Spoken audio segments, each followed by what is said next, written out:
Say yes to new beginnings. Yes.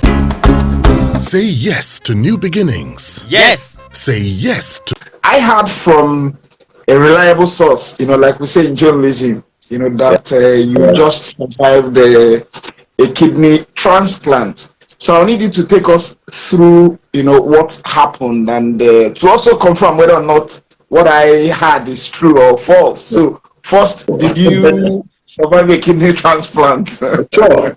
That's very true. I went through a transplant surgery on the 21st of September 2021. September this year, it will be two years. It's almost 2 years now, just a few months away. It was a very, very trying experience. It started in December 2020. I was in church conducting service when I began to feel funny. I was feeling hot from inside. I didn't think anything of it, so I asked someone to get me a bottle of cold water. I thought that would bring some relief.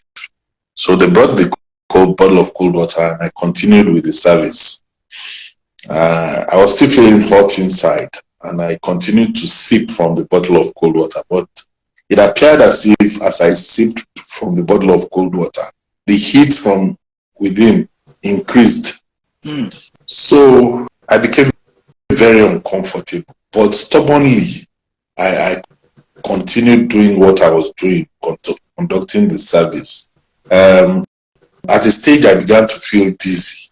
That was when I knew I couldn't go on anymore. I was blacking out. I'll black out and I'll come back. Nobody knew what was happening except me. So I called the attention of the closest person to me, sitting close to me, and I told him how I was feeling and that I needed to take my leave. So they got someone else to take my place. And as I was stepping out of the church, I blacked out completely and I collapsed. I was still in the church and there was pandemonium everywhere. I was unconscious. So they had to take off my cassock, take off all my clothes and all that, pour water, trying to revive. I eventually came around. When I came around, I saw quite a crowd around me. I saw that I was all soaked in water. They had poured water on me and all that. So I left. I left, and the next thing was to go to the hospital. I got to the hospital, and they had to run a number of tests. First test showed that my blood level was just 19%, which was quite alarming. The doctors found it quite strange that 19% and I was still on my feet. Then they ran a kidney functions test and the kidney function was 0, meaning that the 2 kidneys had packed up. And I was admitted into hospital, blood transfusion commenced, and I asked the doctor, so what am I going to do now? They said, well, the only thing to do is for you to go on dialysis. You have to be on dialysis 3 times a week, and that isn't a permanent solution. That is just to keep you alive. The permanent solution is that you must do a kidney transplant. And I tell you as well, I didn't want to hear that at all. So I said, well, the challenges were many. One, I didn't have the funds to sustain dialysis 3 times a week for a long time. Yes, I had some money, but I knew that would run out within a very short time. The average cost of a session of dialysis is about 50,000. So if I'm doing 3 times a week, that's 150,000 naira. In a month, that will wipe off 600,000 naira. How would I sustain that for long? And also given the fact that I was immobile, I was no longer working, I was sick, So of course I commenced dialysis and I really didn't know what to do, honestly, because I looked inwards, and if you know me, if you know the kind of person I am, I find it very difficult to take my burden to people. It's just not in my DNA to go cap in hand. I feel I'm inconveniencing others. So it's a very difficult difficult thing for me to do, to reach out to people that ask for help. But my wife did not give up. She reached out to a few of my friends, and one of those she reached out to was a colleague of ours, Larry Alfred. Larry Alfred was very disturbed, and he called.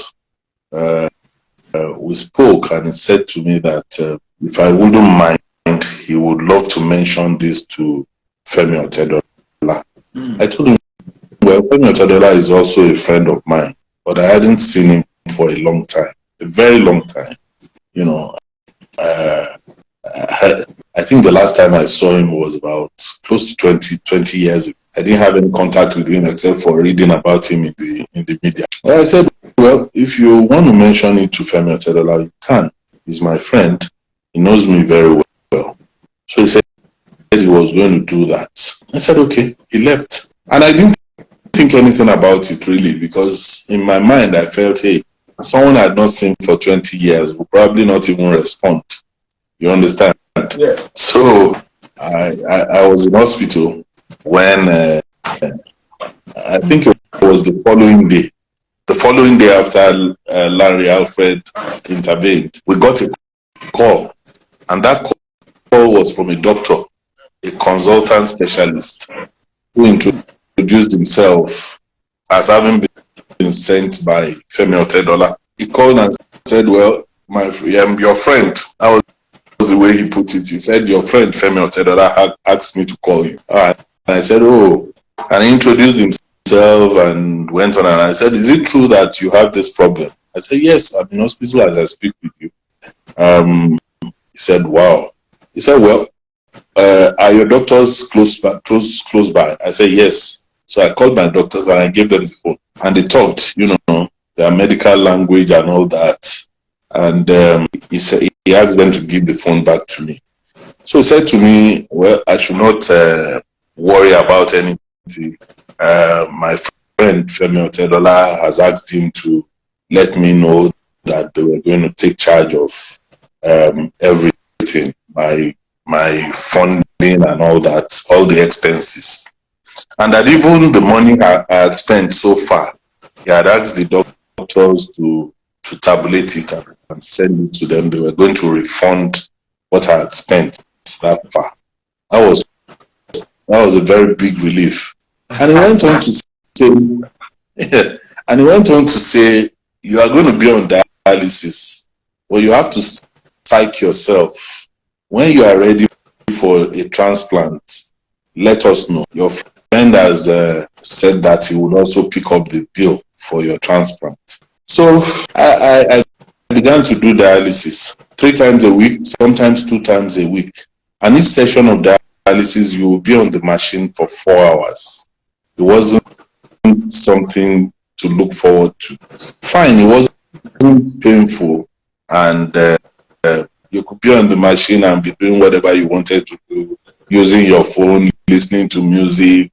You could be doing anything, but you will be there for 4 hours, So we started that, and I remember the following day also, I think a few days later, about 2.5 million naira was deposited at the dialysis center by Femi Otedola, with an instruction that they should deduct whatever costs I incurred on dialysis from the 2.5, and that whenever it got exhausted, they should let him know. He would put in more money. So the doctor, the one he sent, of course, said I should take my time, make up my mind on what to do, and where I wanted to do the transplant.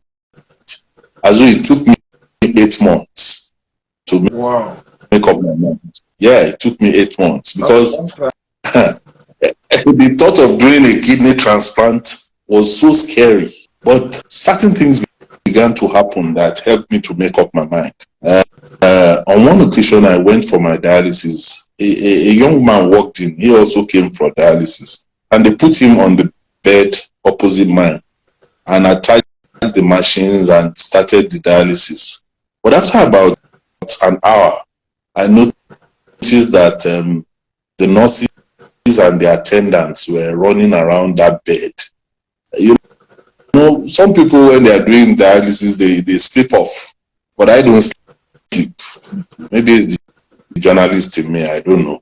I keep my eyes wide open. I want to know what's happening around me, and I'm watching everybody, you know. So I was watching, and I noticed that the movement around that bed was not usual.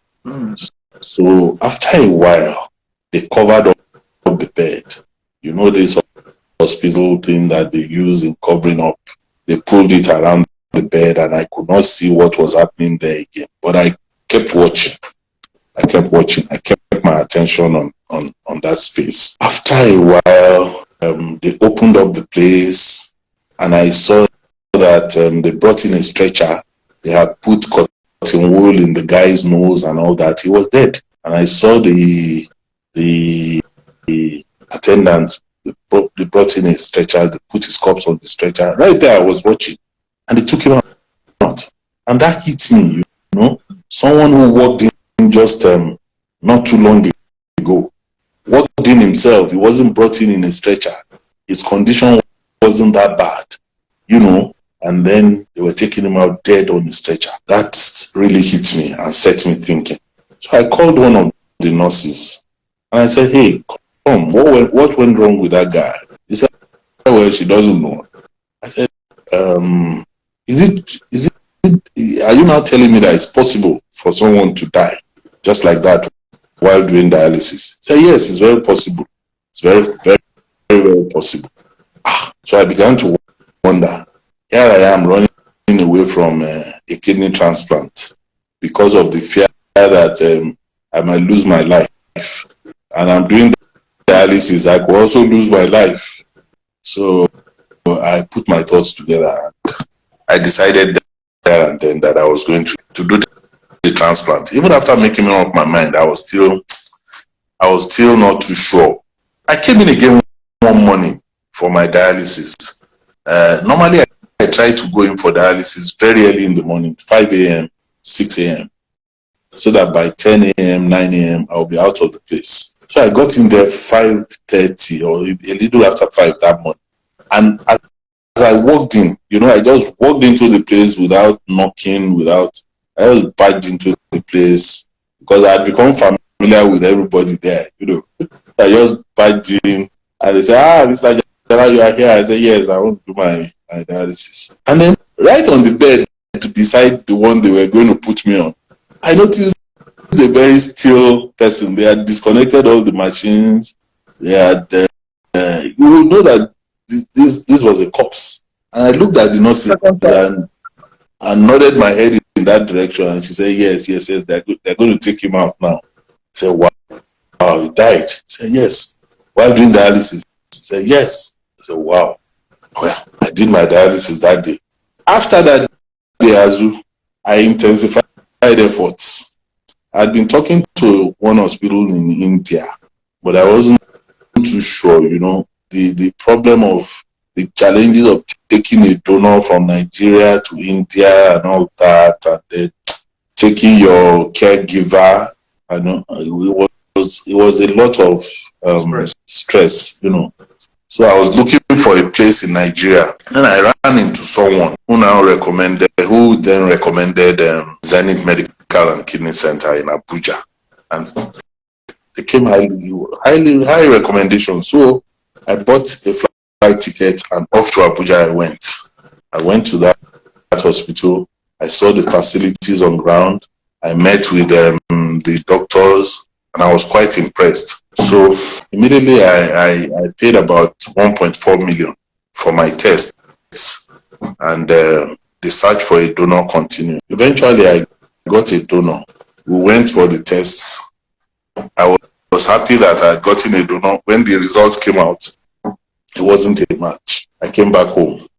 After about a month or thereabout, I got another. Went for the test. It wasn't a match. So I was beginning to lose hope at that stage, you know. They had asked me if I could bring in members of my family, if they could donate their kidney to me. But there were conditions. one of which was that they must not be hypertensive. I come from a family where hypertension is hereditary. That's what killed my father. That's what killed my mother. And all my siblings have hypertension. All of them. I have it too. That was what knocked out my kidney in the first place. Not smoking, not drinking. Because I know you used to smoke. I remember back then you used to smoke. Yeah, I had stopped smoking and drinking for over 15 years. I had stopped for over 15 years. I now don't know if the backlog of what I had done also contributed to what happened. I like that.